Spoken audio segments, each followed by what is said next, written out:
When a pope dies, something powerful happens. The world slows down. People stop to reflect. Millions of Catholics around the globe bow their heads in prayer. But inside the walls of the Vatican, something even more special takes place. An ancient process that has been followed for centuries. These are not just funeral traditions.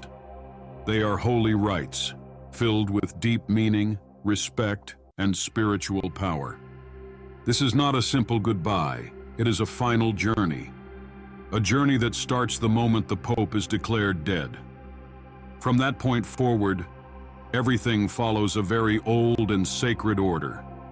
From the ringing of the bells, to the clothing of the Pope's body, to the final burial deep beneath St. Peter's Basilica, it all has purpose. Every step, every prayer, every gesture is part of the Pope's last rite. Have you ever wondered what really happens behind the scenes? Who confirms the Pope's death? What happens to his personal items, like the famous fisherman's ring? Why is the Pope buried in 3 coffins? And where exactly is he laid to rest? In this video, we'll take you step by step through the entire process. From the moment of death, through 9 days of mourning, to the final burial in the Vatican Grottoes. Join us as we take a deep look into the powerful traditions of the Catholic Church. This is the Pope's final rite. When a Pope dies, the first step is to officially confirm his death. This is a very serious and sacred process in the Catholic Church. It is not just any doctor or bishop who declares the Pope dead. The task belongs to a special person called the Camerlengo, pronounced Camerlengo. The Camerlengo is a high-ranking official in the Vatican. His job is to take care of the Church when there is no Pope. So the moment the Pope passes away, the Camerlengo steps in. Tradition says he gently calls the Pope's baptismal name 3 times. For example, if the Pope's birth name was Jorge Mario Bergoglio, the Camerlengo would say, "Jorge Mario, are you there?" He waits for a response. When there is none, the Pope is declared dead. Then, the Camerlengo says a Latin phrase, "Vere papa mortuus est," which means, the Pope is truly dead. After this, the ring of the fisherman is removed from the Pope's finger. This ring is a powerful symbol of the Pope's authority, and it is destroyed, usually with a hammer. This shows that the Pope's power on earth has ended and no documents can be forged using his seal. After the Pope's death is confirmed, the Vatican enters a special time of mourning. This period is called the Novem Diales, which means 9 days in Latin. These 9 days are full of prayers, masses, and traditions to honor the Pope's life and pray for his soul. During this time, flags fly at half-mast. The Vatican flag and others around the world are lowered in respect.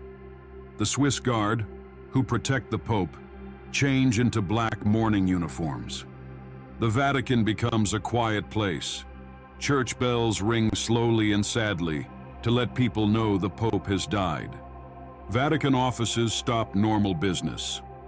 The official news from the Vatican pauses. Many government leaders from around the world send messages of sympathy. Catholic churches everywhere hold special services to pray for the Pope. Inside the Vatican, cardinals begin to gather. These are the men who will later choose the new Pope. But before that, they come together to pray and pay their respects to the man who has just passed. After the Pope dies, his body is gently and respectfully prepared. First, it is washed in a ritual that symbolizes spiritual purity. Then, the Pope is dressed in red papal vestments, which represent the blood of the martyrs and the sacrifice of Jesus. Red is also the color worn by popes at their funeral. In the past, popes were always embalmed, which helped preserve their body.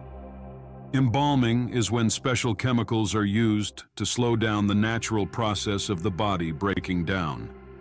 However, in recent years, this step is sometimes skipped. For example, Pope John Paul II was not embalmed in the usual way. This decision is made based on tradition, health rules, and personal wishes. Once dressed, the Pope's body is placed in a simple coffin or open casket.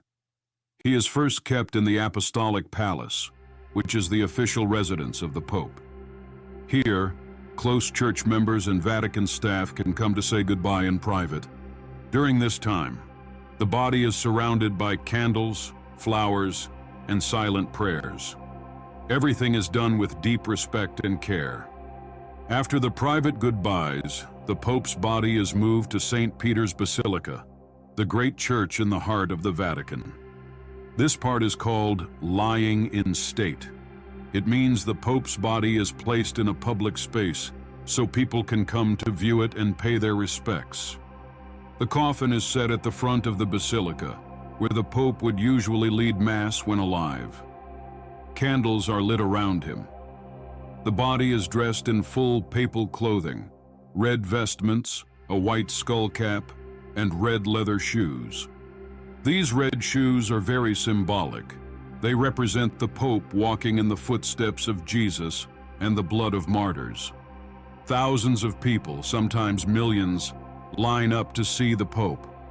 Some travel from across the world. They come to say goodbye, to pray, and to honor the life and leadership of the Pope. There are vigil masses, special services held at night to pray for the soul of the Pope. People may kneel before the coffin, make the sign of the cross, or leave flowers. The mood is quiet and solemn. Many are emotional. The Pope was not just a world leader. He was the spiritual father to over 1 billion Catholics. Cameras from around the world show these scenes on the news. Even those who cannot travel to the Vatican can watch and pray from home. The entire world, Catholic or not, pauses to witness this important moment. One of the most unique and symbolic parts of a Pope's burial is the use of 3 coffins, placed one inside the other. Each one serves a special purpose and carries a deep meaning. The first coffin is made of cypress wood. Cypress is a symbol of simplicity and humility. This reminds us that even though the Pope was one of the most powerful spiritual leaders in the world, he still returns to the earth like any other person. Before the cypress coffin is closed, several items are placed inside. A small bag of coins or medals that mark the years of the Pope's reign. A document, called the Rogito, is also placed inside. This paper tells the story of the Pope's life, his real name, the good things he did, the important decisions he made, and the faith he lived by. A rosary is gently placed in his hands, showing the Pope's devotion to prayer and the Virgin Mary. Once sealed, the cypress coffin is placed inside a second coffin, made of lead. The lead coffin protects the Pope's body and documents over time. It is carefully soldered shut and marked with a cross and his name.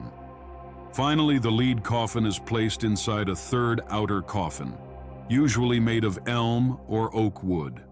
This outer coffin is elegant and strong, showing honor and respect. On top, a plaque with the Pope's name and dates is added.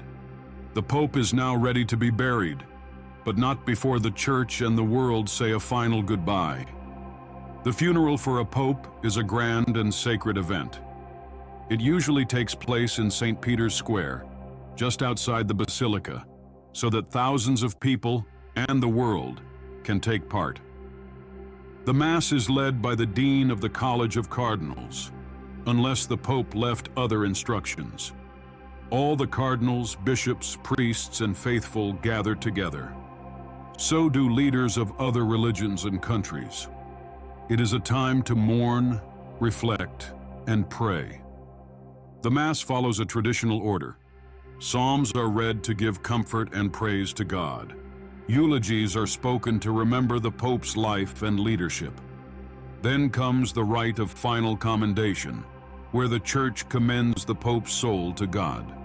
During the Mass, incense is used. The smoke rising up is a sign of prayers going to heaven. The St. Peter's bell, a large and deep-sounding bell, is tolled. It echoes through the square and across the world. At the end of the Mass, the faithful say goodbye. The Pope's coffin is gently carried away, surrounded by prayers and solemn music. After the funeral, the Pope is taken to his final resting place, the Vatican Grottoes, which are underneath St. Peter's Basilica. This is where many popes are buried, along with saints and early church leaders. A procession makes its way from the square into the crypt.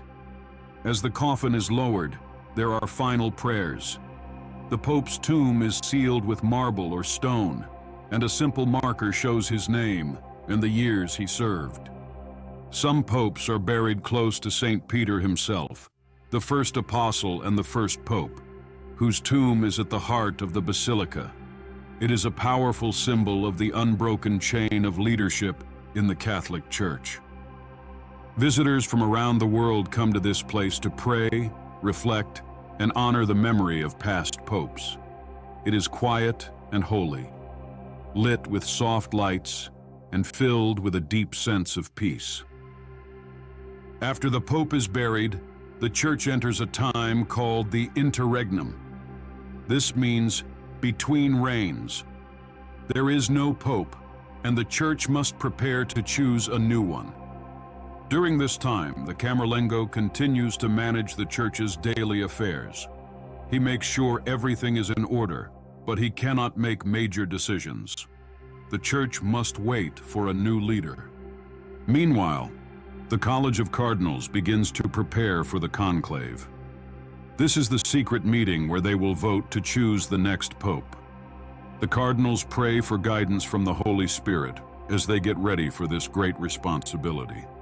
They eventually gather in the Sistine Chapel, and once the conclave begins, no one is allowed to enter or leave until a new pope is chosen. But that's a story for another time. For now, the Church grieves and honors the Pope who has passed. His voice is no longer heard, but his teachings, example, and prayers live on. As candles glow inside St. Peter's Basilica and soft hymns fill the air, the world remembers the Pope's life and legacy. He has been laid to rest with honor and love. His journey on earth is complete, but the Church continues, guided by faith, built on tradition, strengthened by prayer.